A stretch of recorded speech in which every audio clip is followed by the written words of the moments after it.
Mizo Idol Season 8 Zanlina first round Zanlina nei le ani a chuta chuanin chamring nula zai thiam mai zai thiam ro pui lutuk van lal lei pui azai thiam view ani mel tuna nei pui chamring nula zai i han en ho teng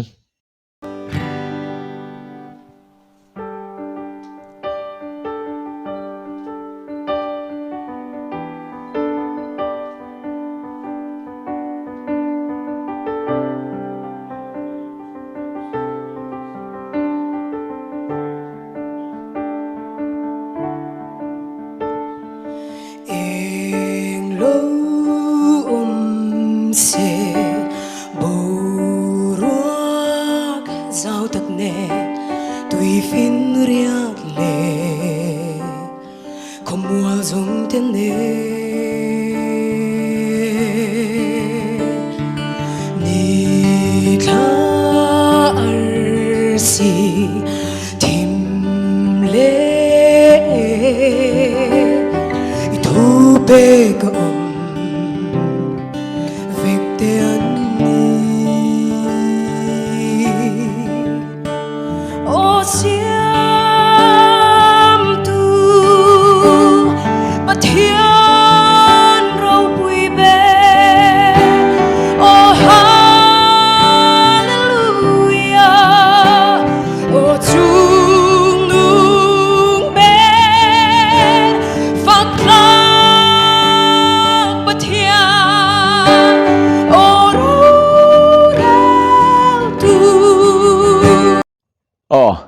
kalai asang laya oro rel tu ti laya khatianga an an mang thiam lai tak hi moi ka ti thina zai thiam ina ka soi thiam na chuanin heta asang laya an heta an puma tang ni lawa an ngong tring ka ti do na mi ka soi thiam chi lo khalaya an ti thiam thina hi a moi hi ka ti thin nei pui po hi na ron mang thiam khop mai a thiam viawani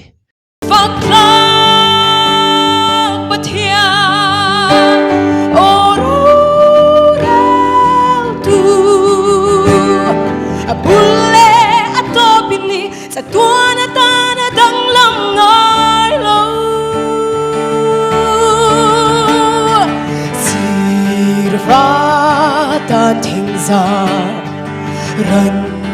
nung le ram sa thil nung tin re thani buat say khang lui le qua chu le sa thu sa phai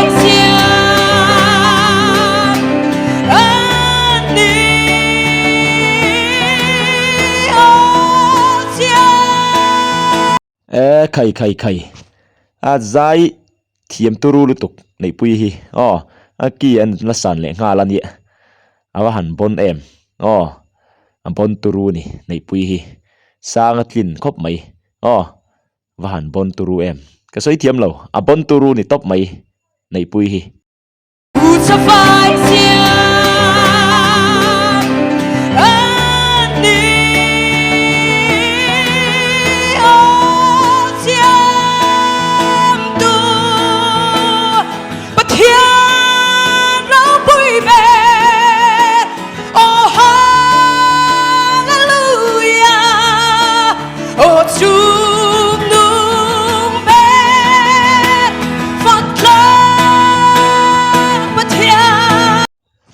khai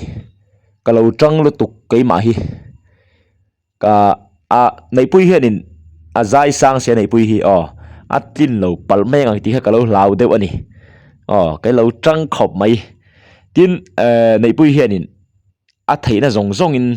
aron sa thiam na le theina zong ron mang ti alang renga thinlung takin rilru zong in aron sa ti alang ani a mela hian mo a che la hianin afakom khop mai azai thiam boxia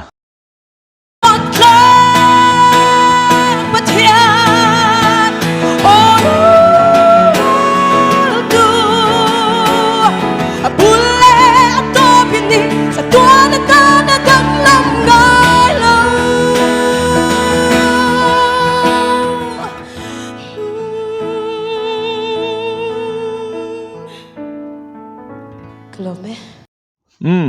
nei pui ava han zai thiam te lu lem ka soyang khan asang lion savel kha kalo tang lu tuka atlin lo palang tika kalo hlau lu tuka ni eng pawh ni se nei pui sang tak thleng turin du sakna kan hlana nangmi pon zai thiamin ti ve ngai karing a thlir tu te pon idol mizo idol ni thei ngei turin han tang sela tin du sakna kan hlan ani ole khati zong khan ni ro se